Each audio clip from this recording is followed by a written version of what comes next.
So to embody this divine presence, this divine guidance, we need to, first of all, understand and recognize ourselves as consciousness. We need to understand that it is a vital, essential part of our lives. We can't be separated from it. It is our essence.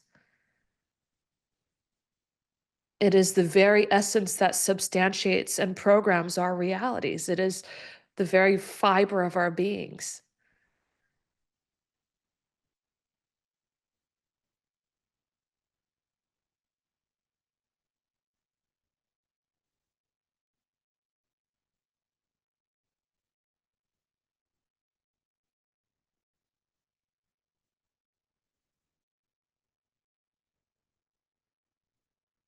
And then once we understand this consciousness as being this vital part of our beings, then we have to find out the ways in which consciousness supports itself. What is the inherent character and nature of this consciousness? And how does that relate to how we conduct and lead our lives? Are we following the principles and fundamentals that bring more awareness, more energy, more vitality, more peace into our lives, that brings more happiness into our lives? Then we are following this Dharma, this absolute truth, these divine principles and fundamentals. When we lead our roles in life perfectly, when we take responsibility, a lot of people don't like the idea that to be on a spiritual path means you have to be perfect as you can be. There's this huge stigma against doing a good job for some reason with the spiritually minded people.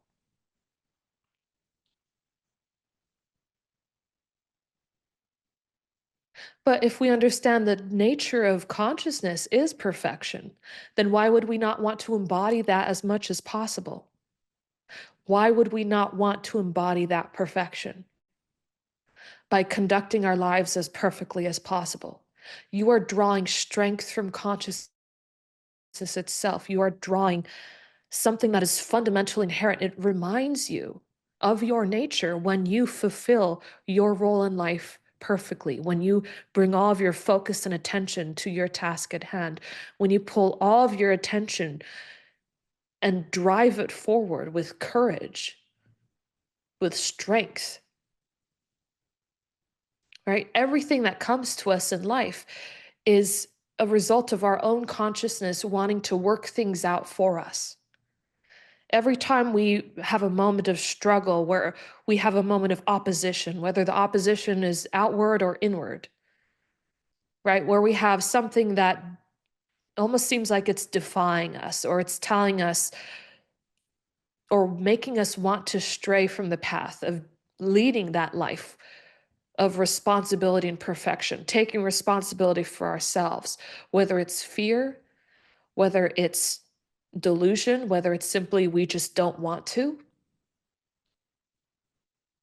We feel it's too hard.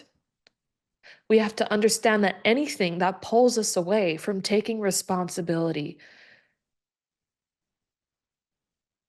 and trying to lead our lives as perfectly as we can, trying to fulfill our role as perfectly as possible,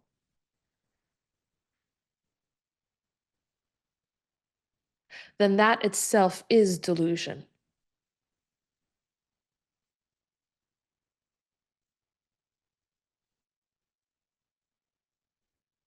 God doesn't lay down when things get hard. God isn't defeated either.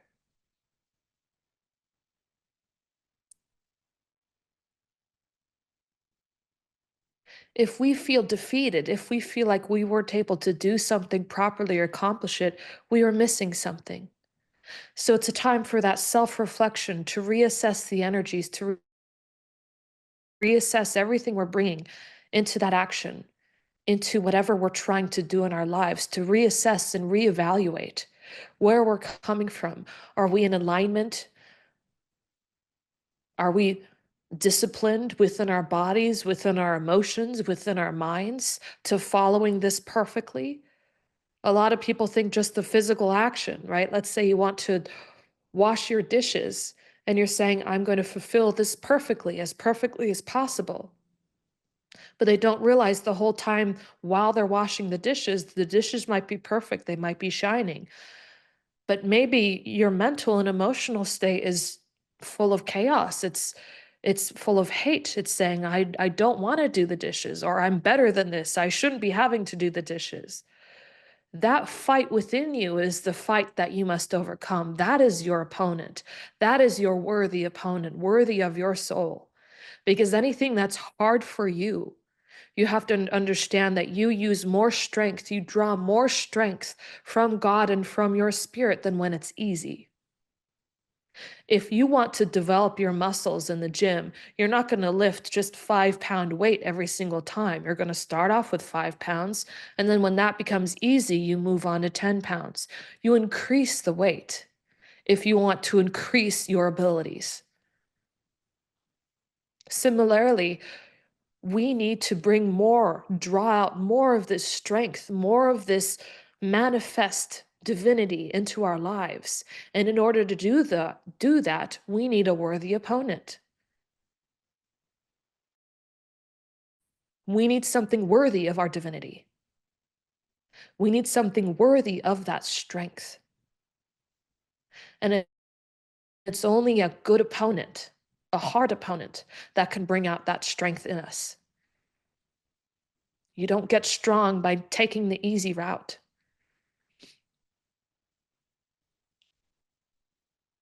And when you do this properly, when you're able to fully assess, self-reflect, and use that courage and strength that you draw from experience, because life is the greatest teacher of all.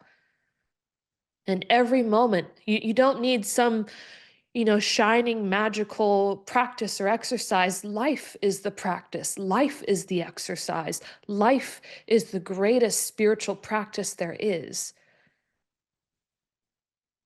Life can be what you bring into each moment. We want something, you know, plated in gold and shining and obvious and, with a bunch of angels trumpeting around it saying, this is your, spiritual exercise. This is what you need to do to grow and evolve and become enlightened. We want it to appear to us like that. We have these high expectations that these things that we need to do in our life need to be coated in, glory themselves. And in reality, it's the mundane things, it's the little things, it's the things that we don't give a second look at that usually are the ones that are the worthy opponents that actually can draw more from us than those shining, glistening things.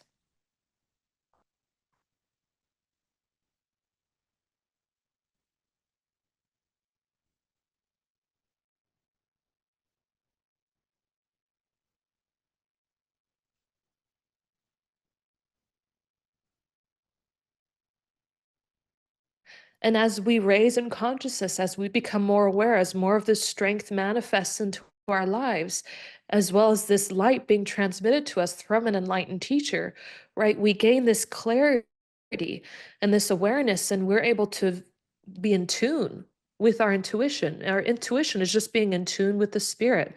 Our intuition is the sensorial faculty, well, beyond sensorial, it's the sense of the soul.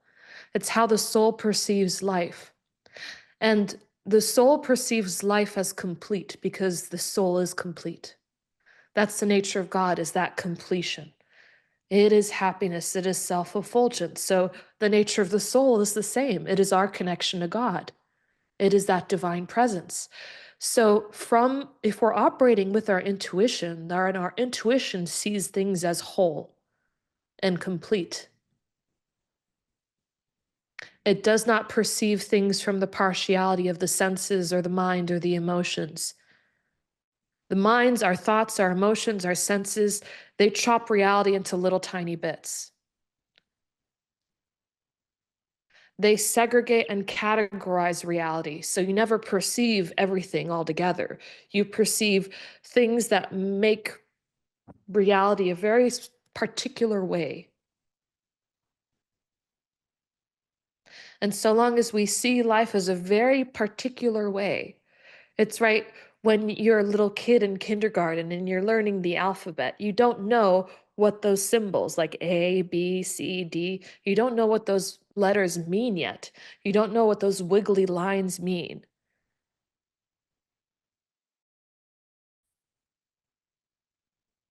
In order to understand an A, right, you have to block out everything that an A is not. You are now in a partiality of reality. You are now perceiving one thing that's very distinct and concrete on its own.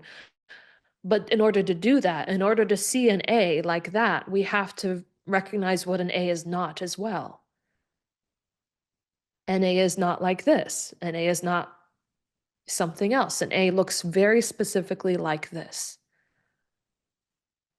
That's how the mind works. That's how the human mind works. So in our lives, right, our experiences of life, what we do with our experiences, especially when we're very attached to them and we're not in tune with this divine presence, is we start to block out other possibilities within our own consciousness.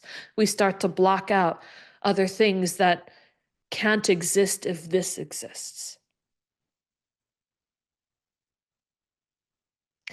And this is something that is important for us to be able to do because that's how you have a mind. That's how you can function and operate as an individual, as, a finite life form. Is you need a sense of self, right? If you want to know, hey, I got to eat food, I have to sleep, I have to use the bathroom. These kinds of things require a sense of self. But in the enlightened, the sense of self is so thin, it's so delicate, it's so fine that all that's really there is this self-effulgent divine light that emanates from them completely and all the time.